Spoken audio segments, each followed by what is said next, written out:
As above, so below. So below, as above. Your body is your mind, and your mind is your body. It's all one thing. What's happening in our thoughts, what's happening in our spiritual content, in our vibration, is manifest in our emotions and our physical body. We are a continuum. We're not just mind or spirit or emotions and body. We're one thing. So in this video, I'm going to continue along the lines of showing you the connection between the work of Wilhelm Reich and Carl Jung. The work of Reich is very much embodied and associated with the body and the breath and the muscular system and the nervous system. And the work of Carl Jung is very much associated with the spiritual realms, the high realms, the thought realms. But in this video in particular, I'm going to focus on the work of Wilhelm Reich. Many of the things I'm going to say in this video, you may have never heard before. A lot of it may sound strange to what we've been conditioned to believe is right and true about ourselves. I can only offer a direction for you to look and clues and hints as to what may be deeper. If you're wanting to go deeper on your own, I provide resources, and I would like you to consider taking a look at the work of Wilhelm Reich, specifically this book, Character Structure, in order to deeper understand much of what I'm going to be sharing in this video. And I also highly recommend the work of Alexander Lowen, who was a student of Wilhelm Reich, or what we refer to as a neo-Reichian or a new Reichian, someone who's taken the work of a master and have brought it into the contemporary day. In fact, much of the work that was produced by Alexander Lowen, which includes bioenergetic analysis, has even been built upon more so. So a lot of his work was done in the 80s and so forth. And today we've got even more expansive ideas and truth as it relates to body and trauma. That's a lot of what we'll be talking about. So the basic understanding that you're going to need to grasp in order to really take home the things I'm going to share in this video is that the entire world is based on a rhythmical pulsation or a cyclical pulsation. We see this very obviously in the cycles of the day, the daily cycle. The sun rises, the sun sets.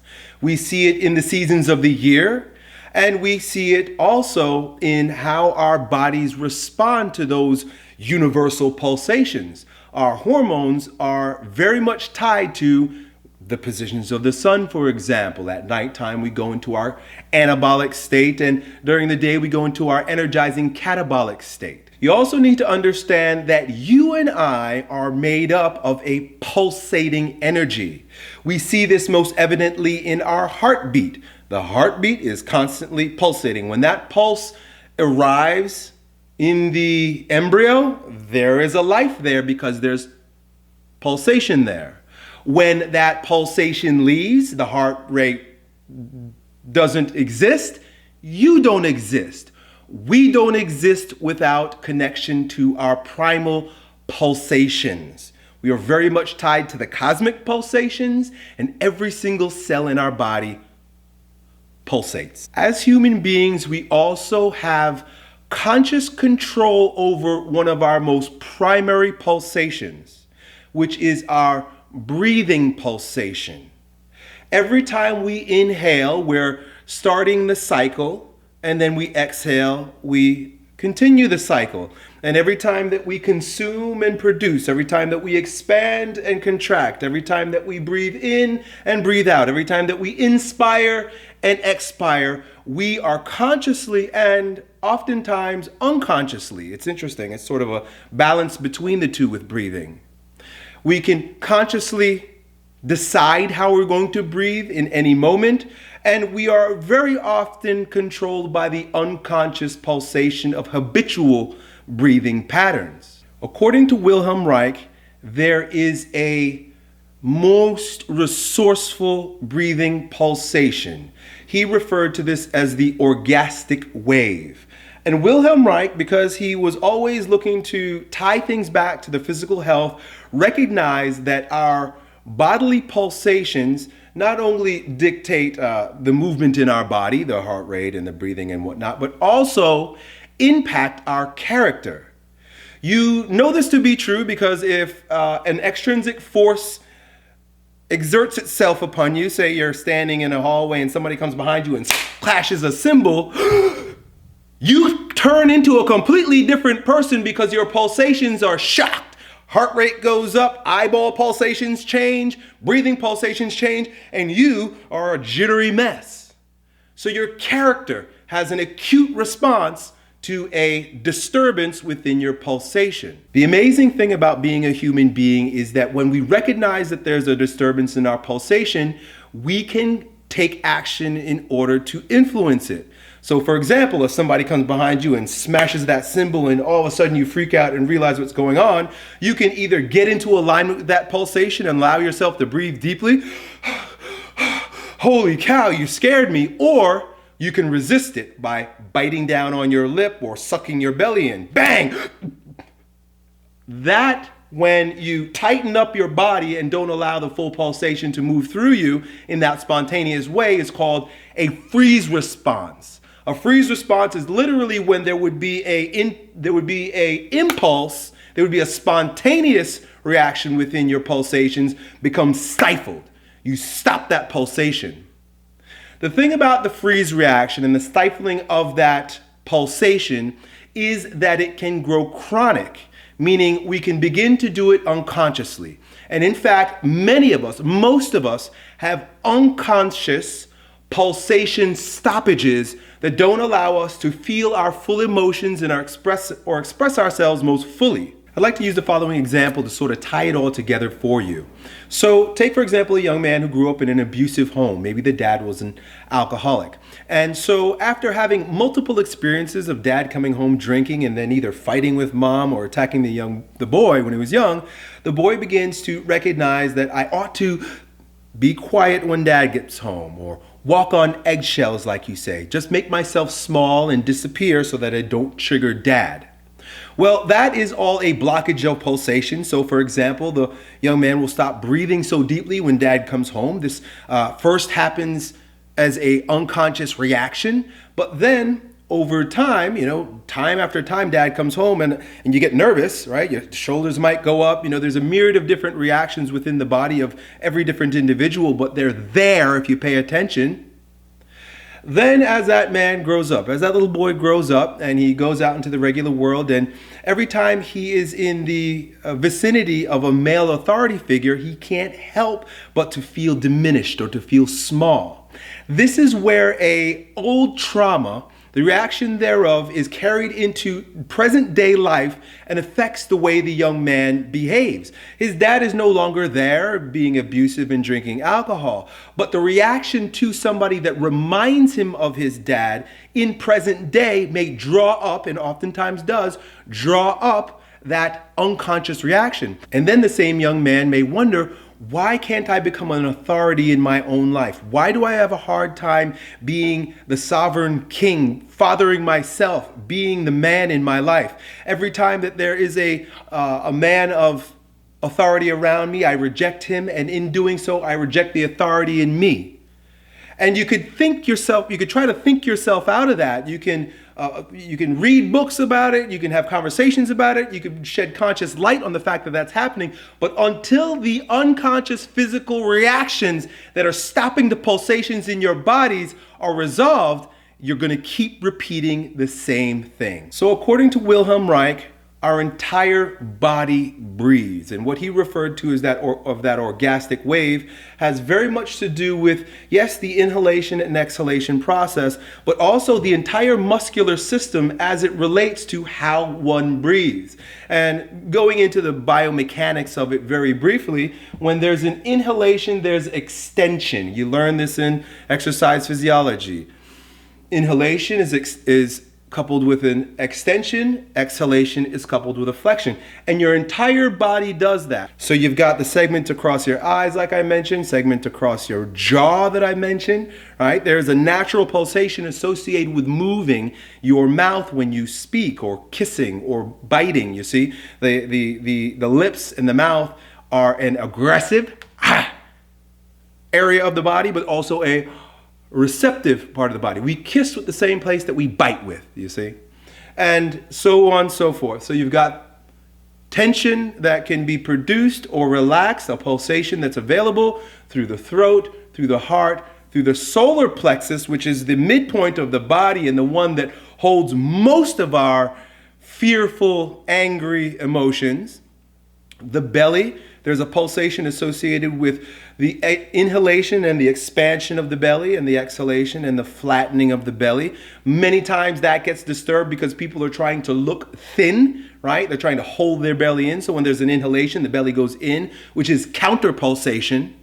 And then, of course, that disturbs and has an effect on the pelvic floor. A disturbance within the pelvic floor will create a myriad of different effects, including sexual dysfunction.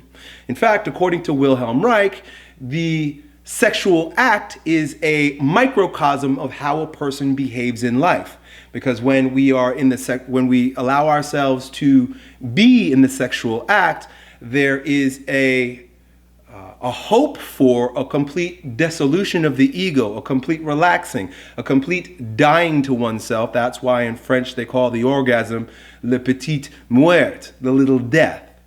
And if you're having sexual disturbances, it is a indication that there are pulsation blockages throughout our entire body.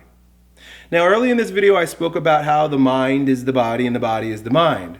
Now, you got to recognize that as human beings, we are perceptive creatures, and there may be perceived threats in our environment, right? So, for example, when you were very young, maybe you were bitten by a dog. And so for the rest of your life, every time a dog comes around, you have what may be considered an asthmatic or an allergic reaction, but really it is the tightening of your lungs. You know, there's fear associated with it. So your solar plexus tightens up. This becomes an unconscious reaction to a perception based on an experience that no longer exists. We're all challenged with this. Anytime we have a traumatic experience, and we all have traumatic experiences, our body goes into a reaction, and if the trauma is not released properly in the moment, we carry it with us sometimes for decades. Sometimes to our death, we are still haunted by unconscious traumas from decades ago that are still trapped in our bodies, and we react with those old patterns. So as advancing human beings, we're wanting to be the strongest version of ourselves. And if you're watching this channel, you're probably somebody who's very much engaged in the exercise activity of exercising. And that's really good, because as your body changes, you also know that your mind changes. As your body changes, that pulsation that is the link between the mind and the body changes. Someone who never exercises before, but now starts walking or jogging on a treadmill, activates a brand new pulsation in the body, which releases tension in the belly, in the lungs, in the throat, in the eyes, even in the face. When you're sucking breath and you're out of breath, there's a relaxation of the jaw, there may be a relaxation of the eyes. Your entire physiology goes into a completely different construct when you are actively engaging in different types of exercise. This is why we should definitely be very cautious about the types of exercise we engage in, because some exercises create counter pulsation. So for example, a lot of us like to do bench presses and build up our big old hard titties. Well, what that does is oftentimes it creates a counter pulsation in the chest. In this, I could refer to it as the heart chakra if you want to go that route. Many people get disturbed when I say that, but it merely is the bundle of nerves and muscles associated with this segment of your body. When that gets built up and tense, and you're trying to breathe fully in that orgastic way that Wilhelm Reich speaks about, and you're stuck in your chest, you are limiting your ability to feel what the heart wants to feel. So when we engage in our exercise programs, we're not just changing our bodies. Remember this, folks, it is key to your development of the strongest version of yourself. When you are exercising, you are shifting your character, changing your mind. And also, when we shift our mental perspective on things, when we let go of old mental patterns and habits, our body begins to change. If you let go of old fears and inhibitions, I love that word inhibition because it's sort of a mind-body word. When you let go of old inhibitions, your body relaxes. If you are one of these people that say, for example, young men wanting to speak to girls, and every time you get around a girl, you get this feeling in your belly starts to tighten up, and you start to choke. You know, people who choke, there's a great term to describe it because tension rises up from the belly into the heart and throat, and you don't know what to do or you don't know what to say. This happens to athletes all the time also too. As you begin to let go of the fears of failing on the court or failing when speaking with a woman or whatever it is that you have hang-ups about, the body begins to relax. The mind is the body is the mind. It's all one thing. Now, although my intention for this video is just to shed light briefly on a few ideas that I find to be very resourceful for those on the path of becoming the strongest version of themselves, you ought to know that this is just the tip of the iceberg. One of the things that I'd like to share with you, and perhaps it'll be a part of the next video, is how these segments that grow chronic in their restriction of pulsation over time begin to shape our bodies. And according to Wilhelm Reich, there are predictable psychological character ways of being, your personality, that are associated with body types. In other words, where you're holding that tension, where you're fighting pulsation in any of those segments in your body, begin to develop a shape of a character. And you know these characters, unconsciously, we all know these characters are true.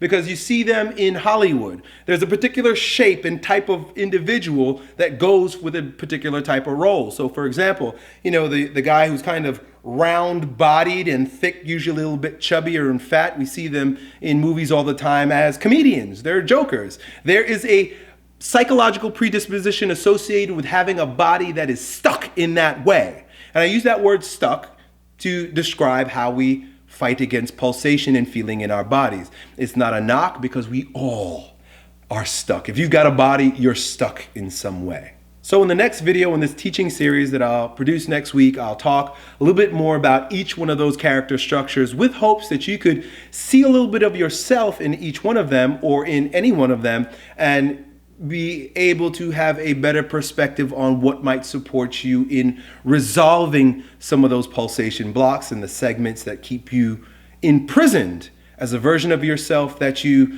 no longer need to be.